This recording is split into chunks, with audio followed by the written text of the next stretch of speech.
All right, so today we're diving into something I think we've all felt. That little sting, you know? The one you get when you start comparing your life to someone else's. But what if I told you there's a simple psychology hack, a trick you can use to stop that feeling right in its tracks? Well, that's exactly what we're going to break down today. A method that'll help you get your focus back and build some real, solid confidence. You know the feeling, right? It's that classic highlight reel versus behind the scenes problem. You're scrolling through your phone or just, living your life, and bam, this wave of inadequacy just hits you. It feels like everyone else is showing off their perfectly edited movie trailer, and you're stuck living in the raw, unedited, kind of messy footage. That feeling, right there, that's the comparison trap in a nutshell. And look, if that sounds familiar, I really want you to hear this. It's not a personal failing. It's not because there's something wrong with you. This is a super common struggle, especially now, in this crazy hyper-connected world we live in. It really is like an endless scroll, isn't it? Not just on your screen, but inside your head, just constantly feeding that voice of self-doubt. And it creates this vicious cycle, right? You feel a little insecure, so you start looking at what everyone else is doing for validation. Then you start overthinking it all, which just digs that hole of self-doubt even deeper. So why is this loop so dang hard to break? Well, it turns out our brains are kind of hardwired to do this. So let's peel back the layers here and figure out why our brains just default to comparison mode. Why is this the autopilot setting? Because honestly, understanding the why behind it all is the very first step to being able to grab the controls and change course. And the reason, it's actually pretty fascinating. Okay, so this isn't just you being too hard on yourself. There's a real psychological reason for this, and it's called social comparison theory. Basically, decades of research have shown that we are literally born with this drive to figure out where we stand. And how do we do that? Well, one of the main ways is by looking around and measuring ourselves against other people. So your brain isn't actually trying to make you feel bad. It's just running some really old software. I love this analogy. Think of it like an automatic GPS.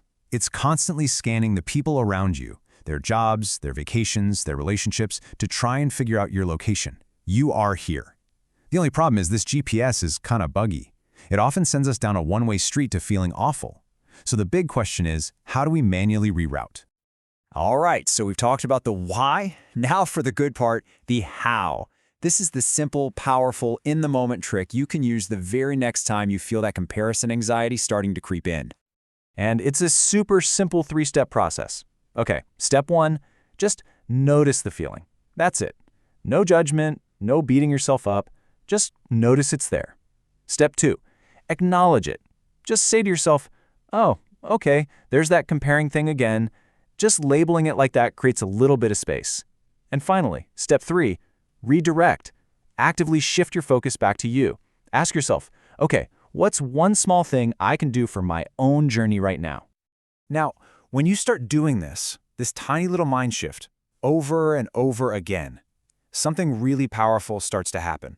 It's not going to be magic overnight, but consistently, you start pulling your attention away from what everybody else is up to. You start redirecting all that precious mental energy back to where it actually belongs, on your own lane, on your own journey. And this quote just nails it, doesn't it? Stop looking sideways. When you really start to redirect your focus, you're literally changing the game you're playing. It's no longer about keeping up with the Joneses. It becomes about you versus you, who you were yesterday. And you know what? That's a game you can actually win. And the benefits here, they're huge. Seriously. First off, you get all that mental energy back that you were just leaking by worrying about others. Your own goals, they suddenly get so much clearer because they're not all foggy with what other people want. And then, as that anxiety and self-doubt start to melt away, something real takes their place, a genuine sense of your own worth that you've earned. And that really brings us to the end game here. Because this whole thing, it's not just about stopping a bad habit. It's about building something way more valuable. We're talking about cultivating what we can call quiet confidence. That internal kind of strength that doesn't need likes or applause from anyone else to feel solid. And that's a really important distinction, right? This isn't that loud, look-at-me kind of confidence. It's quiet. It's the calm, internal knowledge that, hey, you're focused, you're making progress on your own path, and you're doing it at your own speed. It's just this steady, unshakable feeling. And please remember, this is a practice. It is not a one-and-done fix. That automatic GPS in your brain, it's still going to try to pull you back into comparison mode. That's its job. The real goal isn't to be perfect and never compare again. It's just to get a little bit quicker at catching yourself when you do it, and then consciously choosing to think a different thought. Every single time you do that, you're doing a rep. You're strengthening that mental muscle. So, let's end with this. Instead of looking sideways at what everyone else has done, let's just take 1 second and look inward. Right now, I want you to think, what is one thing, no matter how tiny it seems, that you can celebrate about your own progress today? Seriously, think of one thing. Because that, right there, that's where the real confidence starts.